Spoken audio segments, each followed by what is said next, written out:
2024 లేదా 25లో డిగ్రీ లేదా బీటెక్ చదివారా? సాఫ్ట్‌వేర్ జాబ్ కోసం ఎదురు చూస్తున్నారా? అయితే కోడ్ జ్ఞాన్ 100 డేస్ కోర్సులో చేరండి, జాబ్ సాధించండి. హలో అండి, నమస్తే. నమస్తే.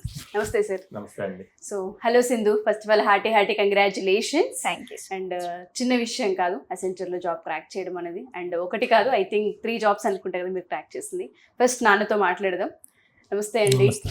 సో మీ పాపకి ఇక్కడ జాయిన్ చేసిన తర్వాత జాబ్ వచ్చింది అన్న పాయింట్ విన్నప్పుడు మీకు కలిగిన ఆనందం ఏంటి? ఏమనిపించిందండి మీకు? చాలా సంతోషపడ్డాను.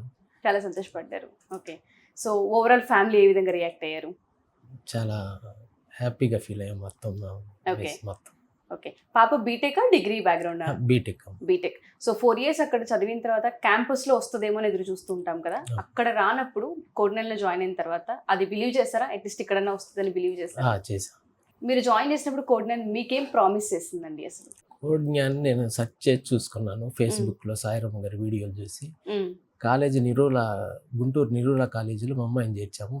4 years అయిపోయింది. అక్కడ అయిపోయాక అక్కడ రాలా జాబ్. కాకపోతే గ్యాప్ రాకుండా ఉండడం కోసమని సెర్చ్ చేసాం. ఇది సెంట్రల్ కోడ్ జ్ఞాన్ ఇవన్నీ హైదరాబాద్ కాబట్టి చూసి వచ్చాను నేను. ఇంకా ఈ లాంగ్ అవుతున్నాయి అని చూస్తే కోడ్ జ్ఞాన్ గురించి బాగా వీడియోలు చూసి ఇక్కడ ఫోన్ చేసి ఇక్కడికి వచ్చి కలిసిన తర్వాత మారుతి గారిని కలిసి మాట్లాడితే ఇట్లా వచ్చి పాపను తీసుకొని రండి అన్నారు. పాపను తీసుకొని ఇక్కడికి వచ్చి ముందంతా చూసుకున్నాను, క్లాస్ రూమ్స్ అన్ని స్టూడెంట్స్తో కూడా మాట్లాడాను. చూసి మాట్లాడి ఇక్కడ బాగానే ఉంది, మన అమ్మాయికి సెట్ అయ్యిద్ది అనుకుని మళ్ళీ వచ్చి మా అమ్మాయిని తీసుకొని వచ్చి జాయిన్ చేశాను. స్టూడెంట్స్తో కూడా ఇంటరాక్ట్ అయ్యారా? కలిశాను, మాట్లాడాను. ఇక్కడ కాకుండా కూడా బయట కూడా కలిసి ఇక్కడ స్టూడెంట్స్ని అడిగాను, తెలుసుకున్నాను. బందోబస్తుగా మొత్తం చెక్ చేశారన్నమాట. రాలేదు ఇక్కడికి. తెలుసుకొని 2-3 పిల్లలు ఉంటారు వాళ్ళని మాట్లాడాను. మారుతి సార్ తోడితే పాపను తీసుకొని రండి ఒక రోజు అన్నారు. వారు కూడా 2-3 సార్లు నాకు ఫోన్ చేశారు, ఎప్పుడు వస్తున్నారు ఏంటండి నేను తెలుసుకొని. ఇట్లా వస్తామండి అని వచ్చాము. 2-3 సార్లు ఫోన్ చేసిన తర్వాత మా అమ్మాయిని తీసుకొని వచ్చాక వాళ్ళు కూడా ఏం చెప్పాలి, ఏది తీసుకోవాలి ఏందనేది అమ్మాయితో మాట్లాడిన తర్వాత మీకు ఇదైతే బాగుంటుందని చెప్పారు. జావా ఫుల్ స్టాక్ అని అదే ఇప్పించాను. అది తీసుకున్నది బాగానే. ఇక్కడికి వచ్చాక స్కిల్స్ పెంచుకుంది. ఎప్పటికప్పుడు నెలకి ఫోన్ చేసి నేను వాళ్ళ మామ్స్తో లావణ్య మ్యామ్ వాళ్ళతో మాట్లాడేవాడిని. చెప్పేవాళ్ళు నాకు ఇట్లా పర్వాలేదండి బాగానే. డైరెక్ట్ పేరెంట్స్ కి ఇంటరాక్షన్ ఉంటుందండి ఇక్కడ ఫ్యాకల్టీ వాళ్ళతో? నాకు రాగినప్పుడు మీ పాప పర్ఫార్మెన్స్ అసలు ఎలా ఉంది ఏంటి అని తెలుసు నాకు ఫోన్ చేసేవాళ్ళు అండి. ఇక్కడ నుంచి మీకు కాల్ వచ్చేది? ఇవాళ పాప రాలేదండి అండి. మా పాప నాకు ముందుగానే చెప్పేది, ఇవాళ ఇంటర్వ్యూ ఉంది, నేను క్లాస్కి నేను రూమ్లో ఉండి చేసుకుంటాను. అది నేను చెప్పేవాడిని. అట్లా రాని రోజు కూడా వాళ్ళు ఇన్ఫార్మ్ చేసేవాళ్ళు, దేనికి ఏందనేది చెప్పేవాళ్ళు.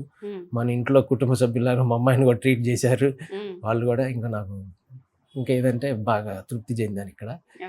ఇక చేసే ఇంకా 3 నెలలకే HCLలో వచ్చింది.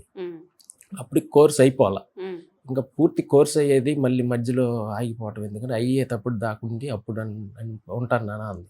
సర్లే ఉండమని తర్వాత 2 ఇప్పుడు వచ్చిందండి. ఈ కోడ్ జ్ఞాన్ వల్ల ఫుల్ఫిల్ అయ్యాము. 100% హ్యాపీ. కోడ్ జ్ఞాన్ అనేది నేను తతిమా తల్లిదండ్రులు కూడా అందరికీ చెప్పేది, ముందు స్టెప్ పిల్లలకి మనం ఏం చేయాలి, ఏ సెంటర్ ఎంచుకోవాలి అనేది వాళ్ళు ఎంక్వైరీ చేసి జాయిన్ చేస్తే ఇక దాని గురించి ఇంకా మనం ఆలోచించాల్సిన పని ఉండదు.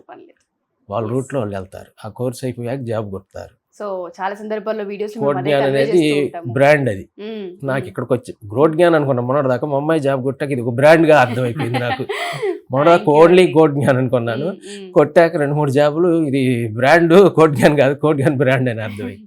అసలు డే ఎలా స్టార్ట్ అవుతుంది కోడ్ జ్ఞాన్లో? చాలా మంది చెప్తూ ఉంటుంటారు బోల్డ్ ఇన్స్టిట్యూట్స్ వచ్చేసేసాయి, విజయవాడలో కావచ్చు, హైదరాబాద్లో కావచ్చు, ఎక్కడైనా గల్లీకి ఒక ఇన్స్టిట్యూట్ అని చెప్పొచ్చు.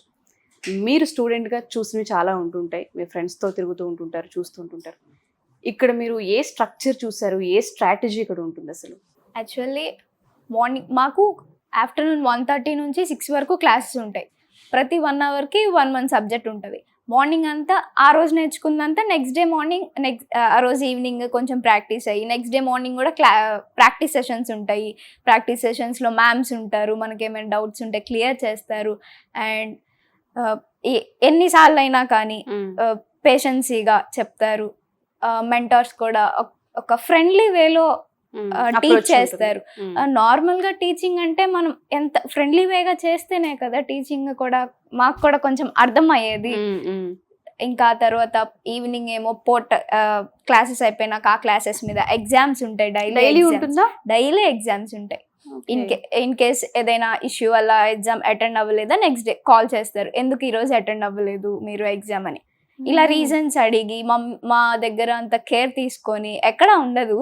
నేను అదైతే ఇక్కడ నేను చూసాను. ఈవెన్ కాలేజెస్ లో కూడా అంత కేరింగ్ ఉండదు అనుకుంటా, ఇన్స్టిట్యూట్ లో నేను చూసాను. ఓకే, సో మీకు ప్రతిదీ ఫాలోఅప్ ఉంటది. మళ్ళీ మా పేరెంట్స్ కూడా ఆ రిపోర్ట్స్ వెళ్తాయి వీక్లీ మంత్లీ మా పర్ఫార్మెన్స్. అలా వాళ్ళకి వెళ్ళడం వల్ల వాళ్ళకి కూడా ఓకే మా అమ్మాయి అన్ని చూసుకుంటారు. అటెండెన్స్ కానీ పర్ఫార్మెన్స్ రేటింగ్ కానీ అంతా చూసుకుంటారు. అండ్ మాక్ ఇంటర్వ్యూస్ కూడా ఉంటాయి. నేనైతే ఒక్క మాక్ ఇంటర్వ్యూ కూడా వదలకుండా ప్రతి వీకెండ్ మాక్ ఇంటర్వ్యూస్ ఉంటాయి. ఆ మాక్ ఇంటర్వ్యూస్ అటెండ్ అవడం వల్లే కన్సిస్టెన్సీగా నేను ఇంటర్వ్యూస్ అయితే ఏ ఫియర్ లేకుండా క్రాక్ చేయగలిగారు. ఓకే, సో నాకు ఒక చిన్న డౌట్ అండ్ ఇది చాలా మందికి కూడా ఉంటుంది. మీతో పాటు అదే క్లాస్ రూమ్లో చాలా మంది స్టూడెంట్స్ ఉంటుంటారు. మీరు క్రాక్ చేయడానికి, కొంతమంది క్రాక్ చేయడానికి రీజన్ ఏమనుకుంటారు? ఎందుకంటే అదే ఫ్యాకల్టీ మీకు టీచ్ చేస్తారు, వాళ్ళకి టీచ్ చేస్తారు, అదే క్లాస్ రూమ్ ఉంటుంది, అదే సబ్జెక్ట్ ఉంటుంది. ఏ ప్రాక్టికల్ ఎక్స్పీరియన్స్ అయినా ఏదైనా సేమ్ ప్యాటర్న్ అందరికీ. సో ఆ డిఫరెన్స్ అంటే ఆ రియాలిటీ మాట్లాడదామని అడుగుతున్నాను. ఆ డిఫరెన్స్ ఏంటండి? వాళ్ళు చెప్పేదే మెంటర్స్ చెప్పేదే కాకుండా మనం కూడా ఈవినింగ్ వెళ్ళి ప్రాక్టీస్ చేసుకోవడం, మన సైడ్ నుంచి కూడా ఎఫర్ట్స్ ఉంటేనే జాబ్ అనేది ఈజీగా క్రాక్ చేయొచ్చు. వాళ్ళు చెప్పేది చాలా గైడెన్స్ ఇస్తారు. ఇది చేయండి, లేకపోతే ఈ కోడ్ ఈ వేలో చేయండి, చాలా వేరియస్ వేస్ చెప్తారు. అన్నీ చాలా ఫ్రీగా ఎక్స్ప్లెయిన్ చేస్తారు.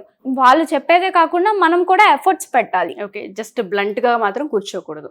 సో పేరెంట్స్కి ఇక్కడ మనం అలెక్ట్ చేయొచ్చు అంటారా? సో మీ పిల్లలు కూడా 100% ఇవ్వగలిగితే జాబ్ క్రాక్ చేయొచ్చు. మీరు ఇక్కడ జాయిన్ అయ్యి ఎన్ని మంత్స్ అయింది సింధు? నేను ఇక్కడ